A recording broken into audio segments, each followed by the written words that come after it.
Tutorial berikutnya adalah membuat penugasan per kelas. Bisa per kelas, bisa tidak, nanti sesuai dengan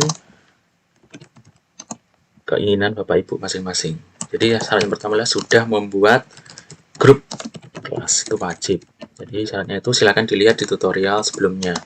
Kemudian mengatur penugasan. Mengatur penugasan. Jadi seperti itu yang kita atur. Jadi selain sudah membuat grup kelas, yang kedua adalah mengatur penugasan. Langsung saja kita akan mempraktekannya. Masuk dulu ke akun guru, pilih mata pelajaran yang diampu, pastikan ini sudah diklik mode ubah. Kita akan memberikan penugasan di materi bab 1. Oke, ini penugasan di materi bab 1. Tambahkan aktivitas, penugasan. Di sini misalnya tugas 1 tentang insert object. Dicentang, di sini silakan ditulis, silahkan upload. Kalau upload berarti file. Tugas pertama. Ya, seperti ini kan berupa perintah. Berarti silakan diupload tugas pertama. Di sini bisa diberi warna misalnya nih ya, bisa diatur sesuai dengan kebutuhan. Berikutnya di sini jika ada format yang akan kita lampirkan, jadi misalnya anak-anak itu ada tugas yang harus menggunakan format yang sama yang kita contohkan, berarti kita upload di sini atau petunjuknya di sini. Upload di sini misalnya petunjuknya ini. Contohnya ini contoh formatnya ya. Klik unggah. Ini. Kemudian tugas ini tersedia kapan? Misalnya tugasnya tersedia mulai hari ini. Ini akan bisa dikerjakan, misalnya akan muncul mulai dari jam 6 pagi. Terus jatuh temponya kapan? Terakhir dikumpulkan. Ketika itu dikumpulkan misalnya besok ya, jam 18 jam, atau mungkin hari ini ya, jam tanggal 17 juga, hari ini terakhir mungkin jam 12 siang.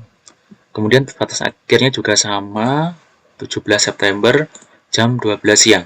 Jadi ini antar jangka jatuh tempo dan tanggal batas akhir ini diisi sama ya. Seperti itu. Terus kemudian yang kita suruh anak-anak mengerjakan itu berupa teks, dia mengetikkan link saja atau mengupload file. Kalau mengupload file berarti yang kita pilih yang sebelah kanan. Kalau anak-anak disuruh mengumpulkan link video, link dari Google Drive atau YouTube, berarti pilihnya yang nomor 1. Atau mempaste jawaban langsung, jadi di nomor 1. Kalau dua-duanya ya dicentang semua. Ya, ini contoh aja, kita gunakan dua-duanya. Kalau menggunakan tag daring itu bisa dibatasi ya. Kalau tidak usah. Kalau pengiriman berkas ini bisa kita batasi jumlah maksimum berkas yang dikirim. Ini misalnya karena tugasnya tidak banyak ya mungkin 5 file aja maksimal. Kemudian batas pengirimannya ke e-learning ini adalah dibatasi mungkin 20 mega ya. Satu anak 20 mega, jadi tidak terlalu banyak. Berikutnya, jenis umpan balik tidak perlu kita atur. Setelan pengajuan tugas di sini tidak perlu. Kemudian setelah pengiriman juga tidak perlu. Ini juga tidak perlu. Nah, di sini yang kita atur adalah di pengaturan modul. Di sini grup terpisah. Oke, ini sudah terpisah. Di sini pembatasan akses ini yang mungkin perlu kita atur ya.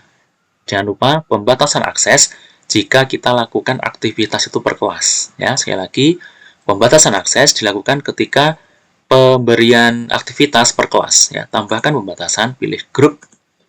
Karena sudah ada grupnya, ini kelas 7A. Tadi saya, belum kita tentukan ya. Jadi ini kelas tugas 1. Ini ya.